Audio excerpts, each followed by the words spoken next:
أعوذ بالله من الشيطان الرجيم بسم الله الرحمن الرحيم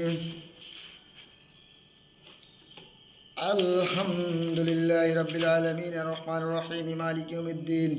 إياك نعبد وإياك نستعين اهدنا الصراط المستقيم صراط الذين أنعمت عليهم غير المغضوب عليهم ولا الضالين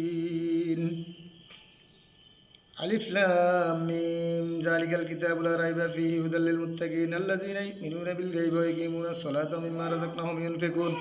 والذين يؤمنون بما أنزل إليك وما أنزل من قبلك وبالآخرة هم يوقنون أولئك على هدى من ربهم وأولئك هم المفلحون إن الذين كفروا سواء عليهم أنذرتهم أم لم تنذرهم لا يؤمنون ختم الله على قلوبهم وعلى سمعهم وعلى أبصارهم غشاوة ولهم عذاب عظيم ومن الناس من يقول آمنا بالله وباليوم الآخر وما هم بمؤمنين يخادعون الله والذين آمنوا وما يخدعون إلا أنفسهم وما يشعرون في قلوبهم مرض فزادهم الله مرضا ولهم عذاب أليم بما كانوا يكذبون